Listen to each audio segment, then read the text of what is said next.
বিপিএলের দ্বাদশ আসরে ঢাকা পর্বে প্রায় প্রতিদিনই দেখা গেছে উল্লেখযোগ্য দর্শক উপস্থিতি। প্রিয় দলকে গলা ফাটিয়ে সমর্থন দিতে দূর দূরান্ত থেকে স্টেডিয়ামে এলেও দর্শকরাই যেন প্রহসনের শিকার। স্টেডিয়ামে খাবারের বাড়তি দামের অভিযোগ পুরনো। গত বিপিএলে স্টেডিয়ামে খাবারের দাম নিয়ন্ত্রণে বিসিবি থেকে ছিল কড়া নির্দেশনা, তবে এবার যেন দেখা গেল পুরনো চিত্রই। বিসিবি থেকে নির্ধারিত মূল্য তালিকা দেওয়া হলেও খাবারের অতিরিক্ত দামের অভিযোগ দর্শকদের মুখে মুখে। পানির মূল্যটা সবথেকে একটু বেশি আর কি, খাবারের মূল্যের ভিতরে পানির দামটা বেশি। পুরো একটা বটল 100 টাকা নেয় আর কি, এটা প্রাইসটা অ্যাকচুয়ালি অনেক বেশি। বাচ্চা আসলে দেখা যায় অনেক সময় বাচ্চার খাবার নিয়ে আসতে হয়, যেটা আমরা স্টেডিয়ামে পাই না, এগুলো তো আমাদের আনতেও দেয় না। আবার স্টেডিয়ামে যেটা পাই সেটা হচ্ছে প্রাইসটা অনেক বেশি থাকে।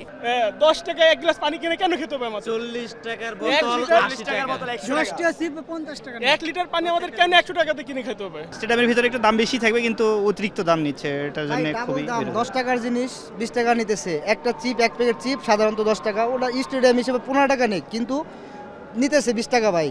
অবশ্য খাবারের অতিরিক্ত মূল্য নেওয়ার বিষয়টি অস্বীকার করেছেন দোকানদাররা। ক্ষেত্রবিশেষে স্বাভাবিক মূল্যের চেয়েও কম দামে খাবার বিক্রির কথা জানিয়েছেন তারা। চিকেন ফ্রাই বার্গার 150, এটা 100 টাকা, পিৎজা 150। রেট সবগুলোর মানে বাইরের যে রেট সে রেট সেম রেটই, কিন্তু জিনিসগুলো অনেক ফ্রেশ ভালো আজকের। দর্শকের তো চাহিদা কম, দর্শক কম, এই জন্য আমরা বিসিবি যে রেট দিছি এই রেট থেকে আরো কম রেটে বিক্রি করতেছি। এখানে যেগুলো প্রোডাক্ট আছে বুঝছেন, আপনার বিসিবিতে যে নির্ধারিত রেটটা আছে এটা আপনার অনেক কমে বিক্রি করছি। আমাদের যে খরচটা, এই খরচটা তো দিতে হবে, তাই না? আমরা যেহেতু চট্টগ্রাম থেকে আসছি, তাহলে আমাদের একটা খরচ আছে, আমরা এখানে থাকতেছি, ওই অনুযায়ী আমাদের একটা খরচ আছে, ওইটা তো চালাইতে হবে, তাই না? এ বিষয়ে বিসিবির ফ্যাসিলিটিস কমিটির চেয়ারম্যান সানিয়ান তানিমের সঙ্গে যোগাযোগের চেষ্টা করা হলেও তিনি ফোন বা মেসেজের উত্তর দেননি। খেলার মাঠের প্রাণ কিন্তু দর্শকরাই। বলা হয় ক্রিকেটের দ্বাদশ ব্যক্তি সমর্থকরা, কিন্তু সেই বড় স্টেক হোল্ডারদের কথা ভেবে বিসিবিকে খাবারের দাম আরেকটু কমিয়ে রাখতে পারে না? এক্ষেত্রে কিন্তু যা দেখার দেখতে হবে বিসিবিকেই।